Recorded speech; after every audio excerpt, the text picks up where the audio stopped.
Assalamualaikum warahmatullahi wabarakatuh. Perkenalkan, kami dari kelompok B. Di sini kami akan menjelaskan mengenai modul 4, pembuatan media dan penanaman jasa training.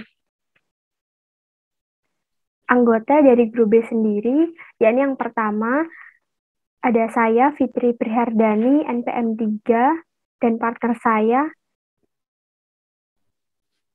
Dan saya Amanda Nur Febrianti, NPM 4.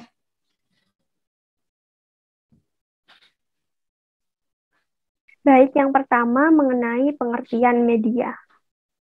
Media sendiri itu merupakan suatu bahan yang terdiri atas campuran nutrisi yang digunakan untuk menumbuhkan mikroorganisme lain. Suatu media itu dapat menumbuhkan mikroorganisme dengan baik karena bisa memenuhi persyaratan antara lain kelembaban yang cukup, pH yang sesuai, kadar oksigen yang baik, medianya steril, dan media juga harus mengandung semua nutrisi yang mudah digunakan oleh mikroorganisme. Selanjutnya terdapat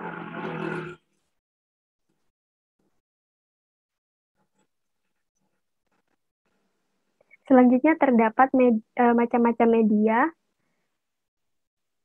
Yang pertama ada media padat, di mana media padat ini mengandung agar 15% sehingga setelah dingin medianya akan bisa menjadi padat.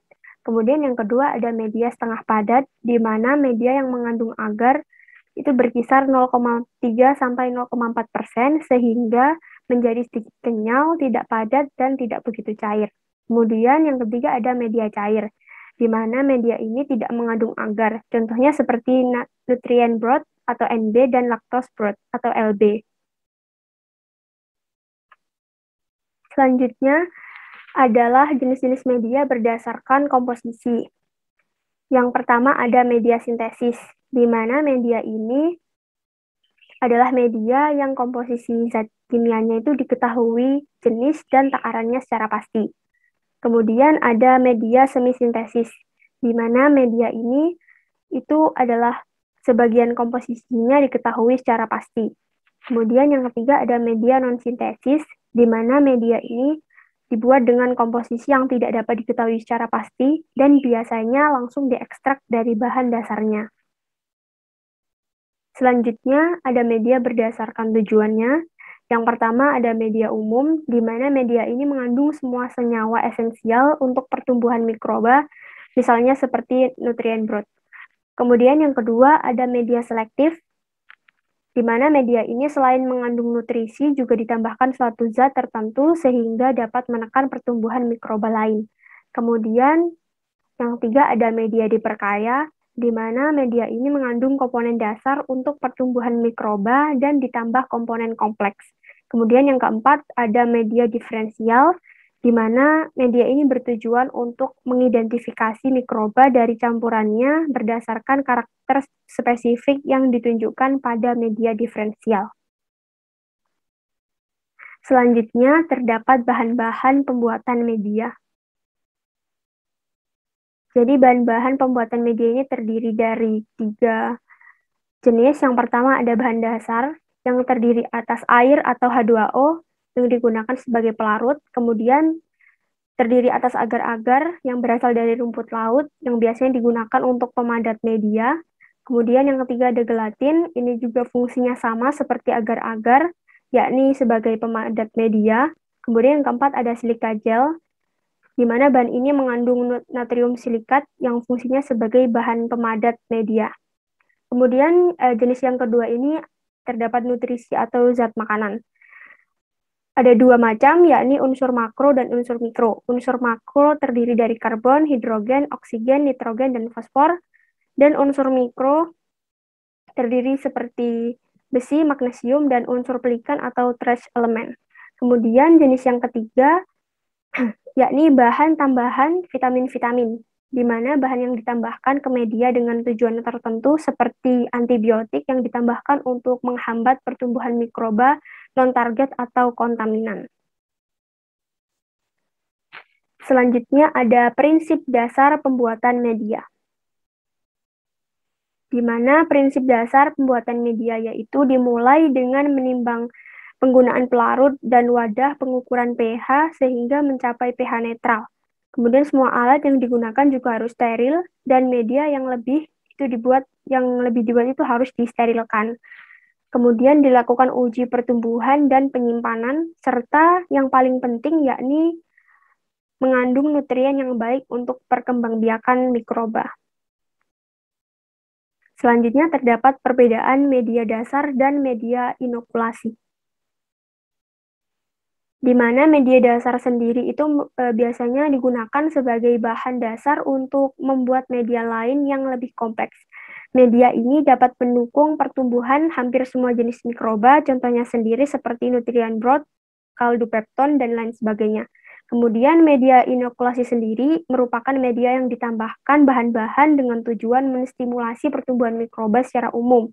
Contohnya seperti nutrien agar atau Na, yang digunakan untuk menstimulasi pertumbuhan bakteri. Selanjutnya terdapat syarat pembuatan media. Di mana yang pertama yakni suasana media, di mana pH-nya itu sesuai yang dikehendaki oleh jasad renik.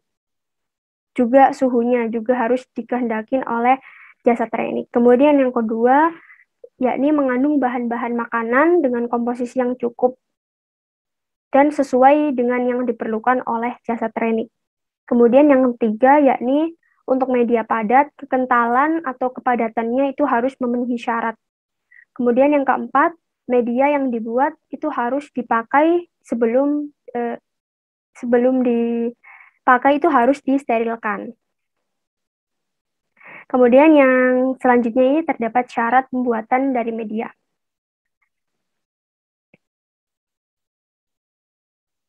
Jadi yang pertama untuk tempat hidup jasad renik yang sekaligus memberi bahan makanan yang diperlukan oleh jasad renik itu, kemudian untuk membedakan macam-macam mikroorganisme atau mikroorganisme tertentu hanya bisa hidup pada media-media tertentu. Kemudian selanjutnya ada kerusakan pada pembuatan media. Di mana yang pertama kerusakannya itu berkurangnya kapasitas pertumbuhan. Ini disebabkan oleh sterilisasi yang berlebihan atau oversterilisasi. Kemudian yang kedua ini kerusakannya berupa penyusutan kekentalan, di mana ini juga disebabkan oleh sterilisasi yang berlebihan. Kemudian yang ketiga ada warnanya itu menjadi keruh atau gelap, di mana ini juga disebabkan oleh sterilisasi yang berlebihan akibat terjadinya karamelisasi karbohidrat atau gula-gula, dan juga disebabkan karena pemanasan yang tidak merata. Kemudian yang keempat, kerusakannya adalah perubahan pH. Ini disebabkan juga karena sterilisasinya berlebihan dan pencampuran yang tidak merata atau homogen, dan pemanasannya dilakukan secara berulang-ulang. Kemudian yang kelima, ini terjadi kerusakan berupa pengendapan, di mana ini disebabkan oleh sterilisasi yang berlebihan, pemanasan media agar yang terlalu lama dengan temperatur tinggi, dan bahan-bahan yang dipakai ini tidak sesuai. Baik, yang selanjutnya akan dilanjutkan oleh partner saya. Baik, selanjutnya yaitu inokulasi dan inkubasi. Apa sih itu inokulasi dan inkubasi? Inokulasi adalah suatu kultur mikroba yang diinokulasikan ke dalam medium pada saat kultur mikroba tersebut pada fase pertumbuhan. Sedangkan inkubasi adalah merupakan masa antara inokulasi atau infeksi sampai pertumbuhan koloni yang karakteristik atau sampai terjadi gejala penyakit yang khas yang ditimbulkan oleh jasad renik patogen. Selanjutnya yaitu apa itu jasad renik? Jasad renik adalah jasad hidup yang ukurannya yang kecil sering disebut sebagai mikroba atau mikroorganisme. Mikroorganisme atau jasad renik merupakan jasad hidup yang mempunyai ukuran sangat kecil. Jasad renik disebut sebagai mikroba bukan hanya karena ukurannya yang kecil sehingga sukar dilihat dengan mata biasa, tetapi juga pengaturan kehidupannya yang lebih sederhana dibandingkan dengan jasad tingkat tinggi. Selanjutnya yaitu kegunaan jasad renik. Yang pertama yaitu untuk proses klasik seperti kamir untuk membuat anggur dan roti. Kedua untuk produksi antibiotik antara lain seperti penisilin oleh jamur Penicillium Penicillium sp. Kemudian dalam teknik genetika modern seperti untuk pemindahan gen, kemudian di bidang pertanian misalnya untuk pupuk hayati, kemudian di bidang pertambangan seperti untuk proses leaching di tambang emas, dan di bidang lingkungan misalnya untuk mengatasi pencemaran limbah organik maupun anorganik. Selanjutnya yaitu metode inokulasi jasad renik. Pada metode ini ada 4 metode. Yang pertama yaitu metode tebar, di mana setetes inokulum diletakkan dalam sebuah medium agar nutrien dalam cawan petri dish dengan menggunakan batang kaca yang dibengkokkan dan steril. Inokulasi itu disebarkan dalam medium seperti yang terlihat di gambar itu. Inokulasinya nanti dimasukkan ke dalam sebuah media. Kemudian ada metode tusuk, di mana metode tusuk yaitu dengan cara meneteskan atau menusukkan ujung jarum ose yang di dalamnya terdapat inokulum, kemudian dimasukkan ke dalam media. Yang ketiga ada metode gores, di mana inokulum digoreskan di permukaan media agar dalam cawan petri garis-garis goresan akan terdapat sel-sel yang cukup terpisah sehingga dapat tumbuh menjadi koloni. Cara penggarisan dilakukan pada medium pembiakan padat bentuk lempeng. Bila dilakukan dengan baik, teknik inilah yang paling praktis. Kemudian ada metode tuang, di mana isolasi menggunakan media cair dengan cara pengenceran. Dasar melakukan pengenceran adalah penurunan jumlah mikroorganisme sehingga pada suatu saat hanya ditemukan satu sel di dalam tabung. Metode ini merupakan metode yang boros karena memboroskan bahan dan waktu, namun tidak memerlukan keterampilan yang tinggi.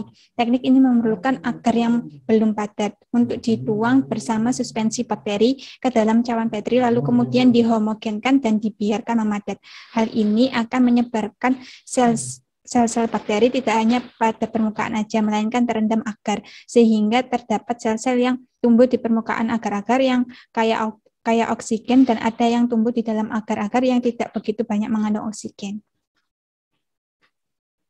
Selanjutnya yaitu aplikasi pembuatan media dan penanaman jasad renik.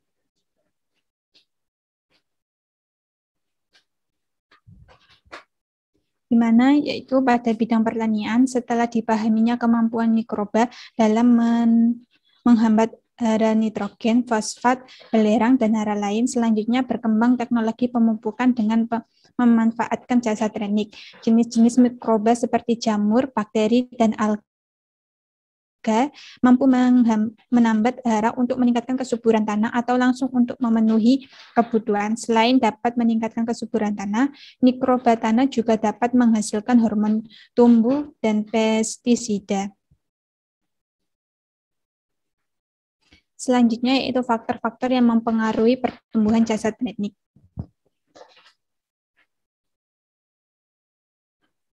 Yang pertama adalah faktor nutrien, di mana nutrien ini dibutuhkan untuk membentuk energi dan untuk menyusun komponen-komponen sel. Kemudian ada faktor tersedianya air. Sel jasad renik memerlukan air untuk hidup dan berkembang biak. Kemudian ada faktor nilai pH, di mana nilai pH medium sangat mempengaruhi jenis jasad renik. pH-nya itu antara 3 sampai 6. Kemudian ada faktor suhu. Jika suhu lingkungan lebih kecil dari suhu minimum atau sebaliknya, maka aktivitas enzim akan terhenti. Kemudian ada faktor tersedianya oksigen. Konsentrasi oksigen berpengaruh terhadap jenis jasad renik yang tumbuh pada makanan tersebut. Dan yang terakhir ada komponen antimikroba, di mana beberapa jasad renik juga dapat memecah komponen antimikroba dalam makanan. Selanjutnya yaitu hasil pengamatan dari percobaan yang telah dilakukan. Dari hasil percobaan didapatkan tabel pengamatan secara makroskopi pada berbagai media. Yang pertama ada media agar, di mana media berwarna bening kekuningan dan media berwujud padat. Kemudian ada media kecambah, di mana pada media tersebut berwarna bening dan transparan. Kemudian medianya berwujud padat. Sedangkan untuk media nutrien broad, yaitu media berwarna bening kekuningan dan transparan. Media nutrien broad ini berwujud cair. Selanjutnya yaitu pengamatan secara mikroskopi pada berbagai media. Yang pertama, media agar, di mana untuk air got sendiri hasil mikroskopinya yaitu tidak berkoloni, bentuknya kokus dan tidak berinti. Sedangkan untuk IES yaitu hasil mikroskopinya itu berbentuk berkoloni, bentuknya kokus dan tidak berinti. Selanjutnya untuk media kecamba pada air got itu tidak berkoloni, bentuknya kokus dan tidak berinti. Sedangkan pada IES tidak berkoloni, bentuknya kokus dan tidak berinti.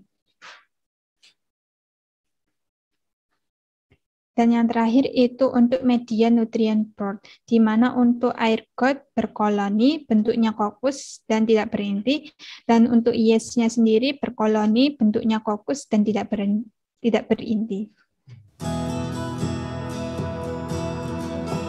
Baik, sekian dari kelompok kami, kelompok B dari Barel A. Atas presentasi kali ini, jika ada salah kata, kami mohon maaf. Wassalamualaikum warahmatullahi wabarakatuh.